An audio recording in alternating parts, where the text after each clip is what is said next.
نورا train کے دروازے میں کھڑا تھا اور اس نے لالا کو گھسیٹ کر ٹرین سے اتارنے والے کم از کم 2 آدمیوں کو ان کے ہیونوں کی صورت میں ہونے کے باوجود پہچان لیا تھا۔ وہ مندری اور تانا تھے۔ ٹرین نے یکدم ہی رفتار پکڑ لی تھی۔ نورا بے بسی سے دروازے میں کھڑا رہ گیا اور اس وقت تک کھڑا رہا جب تک ٹرین بہت تیز نہیں چلنے لگی۔ پھر وہ ڈبے کے اندر ایک نشست پر بیٹھ گیا۔ اس کے علاوہ ڈبے میں 3-4 مرد اور 2 عورتیں تھیں۔ وہ سبھی سوئے ہوئے تھے۔ ایک عورت جو نورے سے 3 نشستیں چھوڑ کر سو رہی تھی، ذرا سی دیر کو بچے کے رونے پر جاگی، بچے کے منہ میں ایک چھاتی دی اور پھر سو گئی۔ نورا اس ٹرین سے اکثر سفر کرتا رہتا تھا، اس لیے وہ جانتا تھا کہ اب ٹرین کم از کم 1 گھنٹے کے بعد رکے گی۔ اسے لالا کی فکر کھائے جا رہی تھی، اس لیے بہت دیر بعد اسے خیال آیا کہ ہر ڈبے میں لال رنگ کی ایک زنجیر بھی ہوتی ہے جسے کھینچ کر ٹرین کو روکا جا سکتا ہے۔ وہ کھڑا ہوا، لیکن اسی لمحے 3 پولیس والے ڈبے میں داخل ہوئے۔ نورا انہیں دیکھ کر بیٹھ گیا۔ تینوں پولیس والوں نے پہلے چرس پی، پھر جوا کھیلا اور 5 روپے پر ایک دوسرے سے جھگڑنے لگے۔ پھر ان میں سے ایک غسل خانے میں چلا گیا۔ واپس آ کر اس نے ایک سیٹ پر بیٹھ کر نماز پڑھی اور دیر تک تسبیح رولتا رہا۔ ٹرین کی رفتار اس اثنا میں سست پڑی اور پھر وہ رک گئی۔ نورے نے کھڑکی سے باہر دیکھا۔ یہ کوئی اسٹیشن نہیں تھا۔ پتہ نہیں ٹرین کیوں رک گئی تھی۔ نورے نے تبھی اپنی گٹھری اٹھائی اور چپکے سے اتر گیا۔ وہ چند ایسے آدمیوں کے قریب سے گزرا جو ٹرین کی طرف سے رخ موڑے، ناڑے کھولے، اس بحث میں مصروف تھے کہ کس رخ بیٹھ کر پیشاب کرنا چاہیے۔ وہ تیز قدموں سے چلتا ٹرین کے عقبی حصے میں چلا گیا اور پھر اس نے لائن عبور کی۔ آخر شب کی ٹھنڈی ہوا سے اسے ایک گونا اطمینان سا ہوا۔ وہ چلتا رہا، پھر اس نے دور سے ٹرین کے انجن کے ہارن کی آواز سنی۔ وہ گھوما۔ چلتی ٹرین روشنیوں کی دھندلی قطار کی طرح دکھائی دے رہی تھی۔ وہ تیزی سے چلنے لگا۔ دور تک چھوٹے بڑے درخت کھیتوں میں کھڑے تھے۔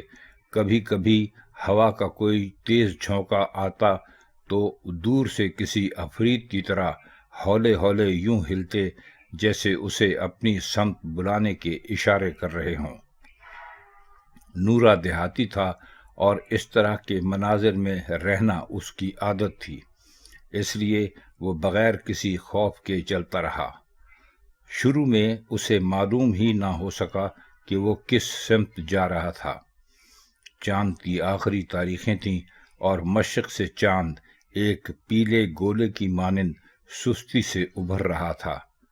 نورا اس کے مخالف چل رہا تھا اور یوں اسے اب یہ اندازہ ہو گیا تھا کہ وہ کس سمت جا رہا تھا۔ ایک تودہ چڑھنے پر اسے کسی گاؤں کے دھندلے آثار دکھائی دیے۔ گاؤں تاریکی میں ڈوبا ہوا تھا۔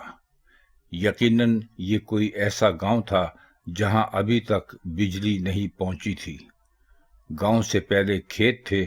وہ کھیتوں سے گزرا تو گاؤں کی سرحد پر بیٹھے بہت سے کتے اچانک ہی بھونکنے لگے۔ بے اختیار نورے کا ہاتھ شلوار کی ڈب تک چلا گیا۔ وہ ہر وقت اپنے پاس 9 انچ پھل والا چاقو رکھتا تھا۔ اسے افسوس ہونے لگا کہ اس کی شام لگی لاٹھی ٹرین میں چڑھتے وقت کہیں گر گئی تھی۔ وہ کتوں سے نہیں ڈرتا تھا۔ اسے پتا تھا کہ دیہاتوں کے آوارہ کتے فقط بھونکتے اور ڈراتے ہی ہیں، کاٹ کھانے کا حوصلہ نہیں رکھتے۔ وہ بھونکتے کتوں کے بیچ سے گزرتا گیا۔ اس کا اس گاؤں میں کوئی کام نہیں تھا۔ وہ جلد از جلد اس گاؤں کو عبور کر لینا چاہتا تھا، اسی لیے وہ گاؤں کی گلیوں سے گزرے بغیر ایک نسبتاً لمبا چکر کاٹ کے گاؤں کی پشت پر بنے 2-4 مکانوں کے قریب سے گزرنے لگا۔ اسے سارے راستے بھر کسی قسم کا خوف محسوس نہیں ہوا تھا، لیکن ان گھروں کے پاس سے گزرتے ہوئے گھنے درختوں کا جھنڈ عبور کرتے وہ نہ جانے کیوں خوف سے تھرا گیا۔ یہاں کیا ایسی بات ہے، اس نے سوچا۔ پھر اس نے چھٹی حس سے اندازہ لگایا کہ یہاں اس کے علاوہ بھی کوئی اور موجود تھا۔ اس نے شلوار کی ڈب میں رکھا چاقو کھول لیا۔ وہ چلتا رہا، لیکن پھر اسے رکنا پڑا۔ کسی نے ٹارچ کی تیز روشنی عین اس کی آنکھوں میں ڈالی تھی۔ نورا لمحے بھر کو سامنے کا سارا منظر دھندلاتا ہوا محسوس کرنے لگا۔ اس نے چاقو پر گرفت مضبوط کی اور آواز کو توانا بنانے کی کوشش کرتے ہوئے بولا، کون ہے اوئے؟ اب روشنی کے باوجود سامنے کھڑا ہیولا کچھ واضح ہو گیا تھا۔ نورے کو شبہ ہوا کہ اس کے سامنے کھڑی ہستی کے ہاتھ میں بندوق تھی اور ٹارچ بندوق پر ہی لگی تھی۔ جواب میں کسی عورت کی پھنکارتی آواز سنائی دی، تو کون ہے؟ رساگیر ہے؟ میری بھینسیں لینے آیا ہے؟ بول، نہیں تو گولی مار دوں گی۔ اب نورے کی سمجھ میں ساری بات آنے لگی تھی۔ وہ راستہ بھٹک کر کسی کے ڈیرے میں آن نکلا تھا، اور جیسے وہ درختوں کا جھنڈ سمجھ رہا تھا، وہ ڈیرے کے صحن میں لگے درخت تھے۔ نورے نے نرم آواز میں کہا، مسافر ہوں بی بی، غلطی سے ادھر آن نکلا ہوں،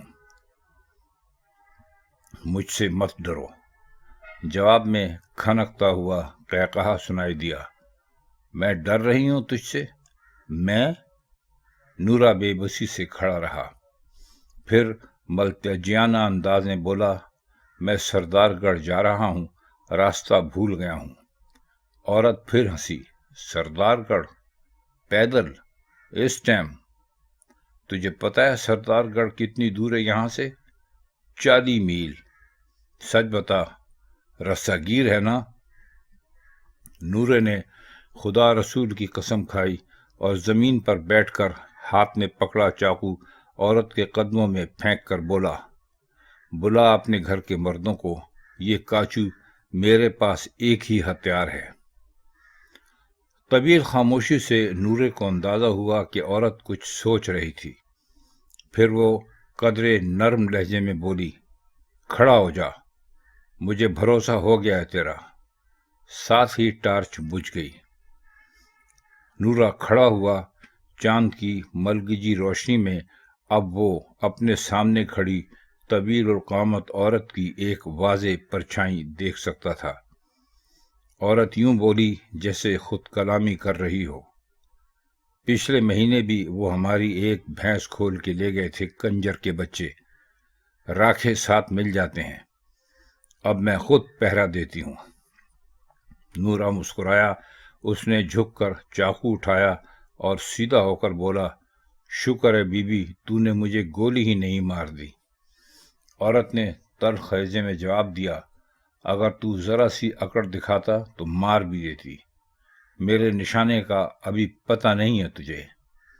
آخری جملہ بولتے وقت عورت کے لہجے میں چھپا تفاخر نورے نے صاف محسوس کیا۔ نورے نے اپنی گٹھی اٹھائی، 2 قدم چلا۔ عورت بولی، تو واقعی سردار گڑھ جا رہا ہے؟ نورا گھوما اور ہنس کر بولا، تیرے خیال میں تجھ سے مذاق کر رہا ہوں؟ عورت مسکرائی، کل دوپہر تک ہی پہنچے گا۔ نہ، تو ہے کون؟ نورا اب عورت کے قریب تھا۔ بندوق اب بھی عورت نے دونوں ہاتھوں میں تھام رکھی تھی، جیسے نورے کی طرف سے پوری طرح مطمئن نہ ہو۔ اس لمحے پتہ نہیں کیوں نورے کا جی چاہا کہ سارا سچ بول دے۔ نورا نام ہے میرا، گاؤں سے لڑکی نکال کے لے جا رہا تھا، ان ماں کے یاروں نے لڑکی چھین لی مجھ سے، میں گڈی میں چڑھ گیا اور وہ رہ گئی۔ پھر جہاں گڈی پہلی باری رکی میں اتر گیا اور اب واپس گاؤں جا رہا ہوں۔ اتنی روشنی نہیں تھی کہ وہ عورت کے چہرے پر اپنی بات کا رد عمل دیکھ سکتا، پر وہ آواز سے محسوس کر سکتا تھا کہ وہ حیران تھی۔ نہ، کیسے چھین لی تجھ سے؟ لہجے کی حیرت شدت سے بول رہی تھی۔ وہ اس کا پیر زخمی ہو گیا تھا، وہ تیز نہیں چل سکتی تھی۔ انہوں نے یقینی ہمارے ساتھ دھوکہ دیا، ہم دھوکہ کھا گئے۔ پھر عورت کی آواز میں پوری کہانی سننے کی تڑپ تھی۔ پھر کیا؟ بتایا تو ہے تجھے۔ چند لمحوں تک ایسی خاموشی رہی کہ نورا سمجھا کہ بات ختم ہو گئی۔ کون تھی وہ لڑکی؟ معشوق تھی تیری؟ کدھر لے جا رہا تھا اسے بھگا کے؟ عورت نے ایک ہی سانس میں 3 سوال پوچھے۔ تب بڑی دیر بعد نورے کا جی چاہا کہ وہ ایک سگریٹ پیے۔ اس نے سگریٹ نکالا اور سرگا کے ایک لمبا کش لیا۔ ہاں، معشوق ہے میری، لالا نام ہے اس کا۔ وہ اس کی شادی اس بھینچود منشی سے زبردستی کرنا چاہتے ہیں۔ لاہور میں نوکری کرتا ہوں، ادھر ہی لے جا رہا تھا۔ نورے کے پاس کہنے کو یہی کچھ تھا، سو اس نے سب کہہ دیا۔ تو اب اپنی معشوق کو چھڑانے جا رہا ہے؟ وہ ذرا توقف سے بولی۔ نورے نے یہ پہلی بار سوچا کہ وہ گاؤں واپس کیوں جا رہا تھا۔ ابھی تک تو اسے صرف اس بات کا افسوس تھا کہ عین وقت پر وہ لالا کو اس سے چھین کے لے گئے تھے۔ اگر 1 منٹ بھی مل گیا ہوتا تو وہ اس وقت لالا کے ساتھ لاہور کے راستے میں ہوتا۔ میں نے کچھ نہ کچھ تو کرنا ہی ہے نا، نورے کو یہی جواب سوچا۔ عورت نے جواب میں پہلے ہلکا سا قہقہہ لگایا۔ اب تک وہ اسے پلیٹ میں لیے بیٹھے تیرے انتظار کر رہے ہوں گے کہ تو جائے اور تجھے پیش کر دیں۔ اگر وہ کسی تگڑے کی بیٹی تھی تو تجھے گاؤں میں دیکھتے ہی وہ تجھے قتل کر دیں گے۔ کیا پتا انہوں نے لڑکی کو مار بھی دیا ہو۔ وہ پوری بات نہیں جانتی تھی، اس لیے ایسا کہہ رہی تھی۔ نورے نے سوچا اسے پتا تھا کہ لالوں کو واپس لے جانے والے اسے سیدھے سردار سلطان کی خدمت میں لے گئے ہوں گے اور سردار سلطان نے اسے منشی کے حوالے کر دیا ہوگا۔ لالا بہت تڑپی روئی مچلی ہوگی، مگر انہوں نے اس کا نکاح منشی جمال الدین سے کر دیا ہوگا۔ تو پھر اب وہ کیا کرے؟ نہیں، وہ ترکھانوں کی بیٹی ہے۔ جگیردار اپنے بہنچود بڈھے منشی کو بخش کر اس کا نکاح اس سے کر دینا چاہتا ہے۔ اس کے باپ کو اس نے 10,000 بھی دیا تھا۔ وہ جگیردار کے بندے تھے جو اسے واپس لے گئے۔ میں مار ڈالوں گا سب کو۔ نورے نے تفصیل بتائی۔ ایک مرتبہ پھر عورت نے ٹارچ روشن کی۔ نورا وقتی طور پر اندھا ہو گیا۔ پھر ٹارچ بجھی اور عورت نے کہا، دیکھ، مجھے تو اچھا بندہ لگتا ہے، گاؤں واپس نہ جا۔ لڑکی تو گئی اب تیرے ہاتھ سے، اپنی جان بچا، سمجھا؟ گاؤں کی حد پر پھر کتے بھونکنے لگے۔ صبح کی آمد کی اطلاع دینے والی ہوا نورے کے چہرے سے ٹکرائی اور اسے بہت دیر کے بعد احساس ہوا کہ وہ تھکا ہوا تھا اور اسے نیند بھی آ رہی تھی۔ عورت اس کے قریب آ گئی۔ ہاتھ میں پکڑی بندوق کا رخ اب زمین کی طرف تھا۔ نورے کو لگا جیسے اس نے بالوں میں چمیلی کا گھانی سے نکلا ہوا تیل ڈال رکھا تھا۔ اس کے بدن سے پسینے کی ہلکی سی بو بھی آ رہی تھی، لیکن یہ وہ بو نہیں تھی جو ناگوار گزرتی ہے۔ وہ نورے کے بالکل قریب کھڑی ہو گئی۔ میرا نام شینو ہے، 485 کنال زمین ہے میرے نام پہ۔ اس پنڈ میں سب سے زیادہ میری زمین ہے۔ میرے گھر والے نے 2 قتل کیے تھے۔ سزائے موت کا حکم ہوا ہے، اسے اپیل کر رکھی ہے، پتہ نہیں کب فیصلہ ہوتا ہے۔ 2 بندے مارے تھے اس نے میرے پیچھے، پھر وہ پکڑا گیا۔ نورے کو لگا جیسے آخری بات کہتے ہوئے شینو مسکرائی ہو۔ شینو سانس لینے کو رکی تو نورے نے پوچھا، تو یہ سب مجھے کیوں بتا رہی ہے؟ اب اتنی روشنی ہو گئی تھی کہ وہ شینو کے چہرے کے تاثرات دیکھ سکتا تھا۔ شینو کی مسکراہٹ کا اندازہ نورے نے اس کے سفید دانتوں کی جھلک سے کیا۔ میں عاشق نہیں ہوئی تجھ پہ، تو اچھا آدمی لگتا ہے، دیکھ رہ جا یہاں ہمارے پاس، بھینسیں سنبھالنا، رات کو پہرا دینا، 2000 تنخواہ دوں گی، بول منظور ہے؟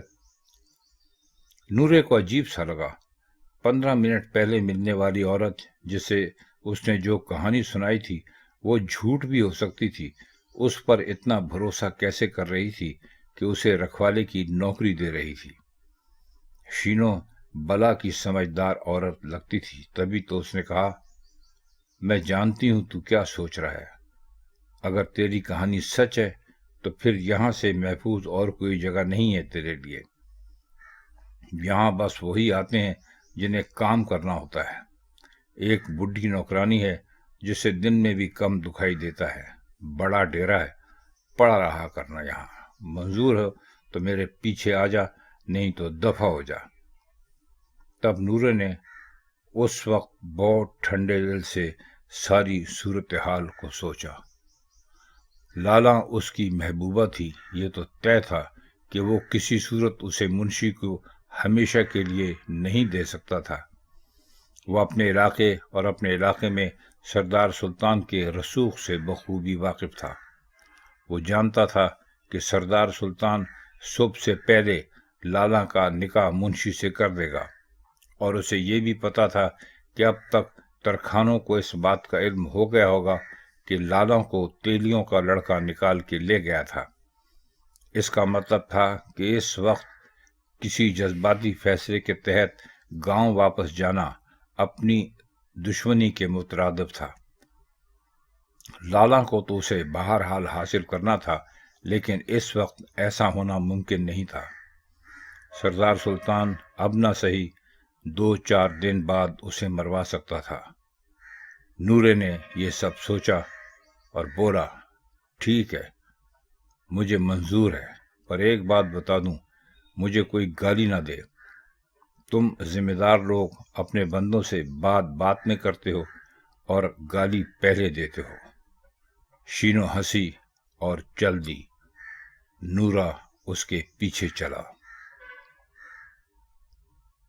ناول آدھا سورج کی 25ویں قسط آج ہم نے آپ کی خدمت میں پیش کی۔ ہمیں بڑی خوشی ہوگی اگر آپ کمنٹ سیکشن میں ان قسطوں کے بارے میں اپنی رائے دیں۔ آپ کو یہ بھی بتاتے چلیں کہ انشاءاللہ بہت جلد آپ اس ناول پر بیسڈ ایک میگا ڈرامہ سیریل بھی پاکستان کے ایک بڑے ٹیلی ویژن چینل سے دیکھ سکیں گے۔